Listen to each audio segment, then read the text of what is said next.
In 1955, one of the largest chemical companies in America looked at the piles of nitrogen left over after the war, a byproduct of explosives production that suddenly had no buyers, and asked itself a strange question. How do you convince ordinary people to start buying something that, until now, was only used on fields in industrial quantities? The answer to that question changed the look of front yard lawns across the United States for the next 70 years. But what they did afterward is even more interesting. Stay to the end, because the second half of this story is where the real twist lives. Let's start with what's happening underground today. Every fertilizer bag, expensive or cheap, has 3 numbers printed on the front: nitrogen, phosphorus, and potassium. Phosphorus supports roots and seedlings. Potassium helps the lawn deal with stress, drought, and disease.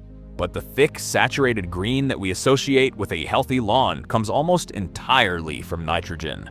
A pale, tired-looking lawn is usually just a lawn that's hungry for nitrogen, and once you feed it, the color comes back within a few days. That single fact is what the entire premium fertilizer industry is built on. So the real question is, what's the simplest, cheapest way to get nitrogen into the lawn? The answer has been sitting in farm supply stores for years. Ammonium sulfate, labeled as 2100, meaning 21% nitrogen and 24% sulfur in the same granule. A 50-pound bag usually costs around $25 to $30 and is enough to cover an average lawn multiple times in a season, giving a similar effect to a name brand bag that costs 5 to 10 times more for a comparable amount of nitrogen. Grass simply has no way to detect which company's logo was printed on the bag. So the question becomes, what exactly are we paying that extra money for?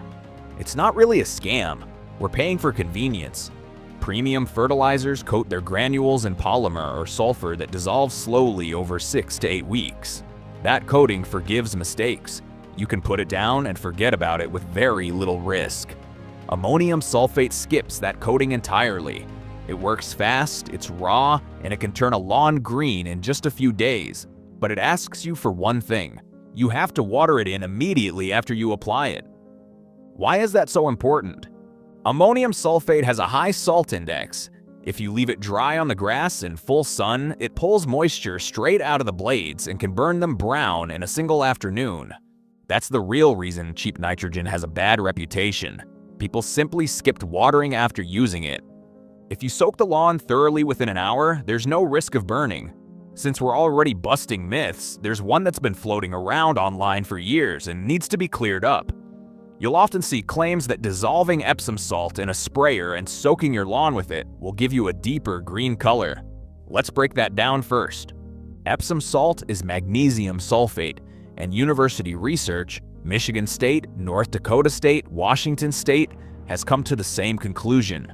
Magnesium improves color only in soil that is truly deficient in magnesium, and most lawns don't have that deficiency. Worse, too much magnesium can block calcium uptake. I'm not saying that trick never works, but it only makes sense if you've already tested your soil. Otherwise, you're just fixing a problem that was never there. Back to ammonium sulfate.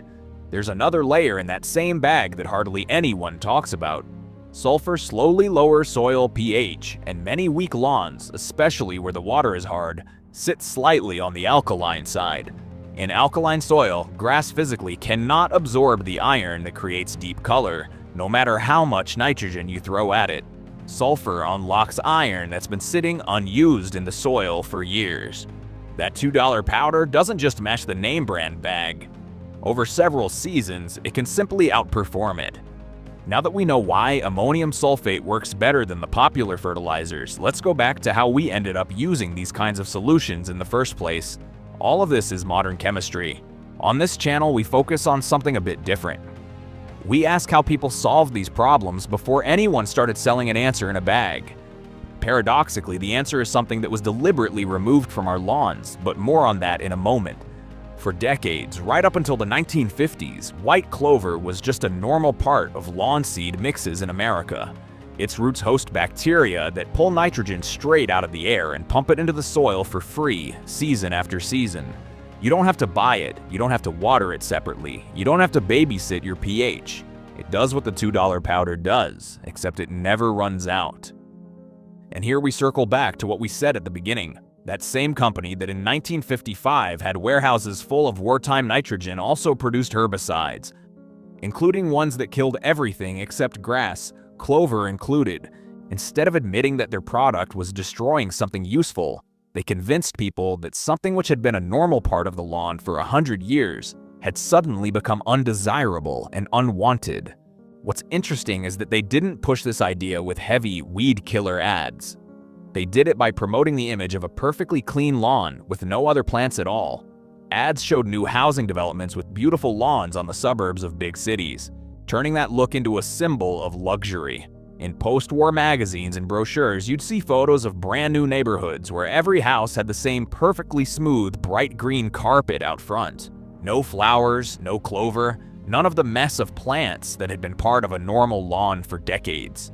At the same time, guides with titles like "Be the Master of Your Lawn" taught that dandelions and clover were a sign of neglect, and that a proper lawn should look like a golf course green, not a meadow.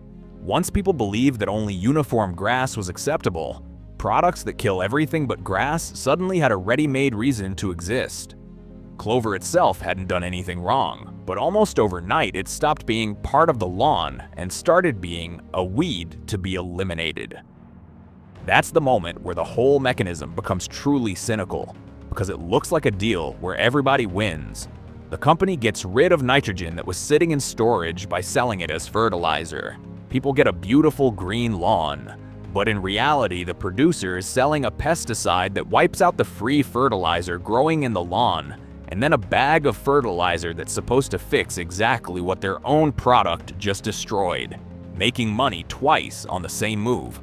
And every season, the proud owner of that perfect lawn pays for something clover once provided for free.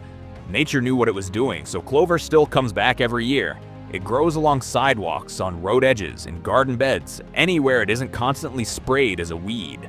Modern varieties, like micro clover, grow so low and have such tiny leaves that they barely change how the lawn looks, while still doing the same underground job. Micro clover is a selection of white clover varieties that stay shorter, have smaller leaves, and produce far fewer flowers than traditional clover.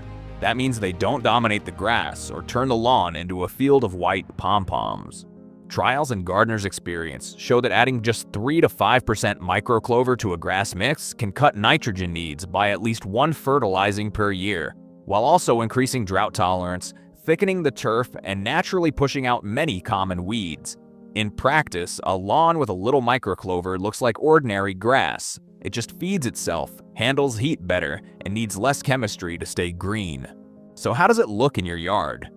Are you a fan of that perfectly clean, uniform lawn and fighting for it every season? If so, what are you feeding it with? Or do you prefer more natural solutions, with clover as a normal part of the mix? Let me know in the comments. I'm genuinely curious what the split looks like. And if you're dealing with some other lawn problem, tell us about it. We'll dig into whether there's a forgotten method that already solved it years ago.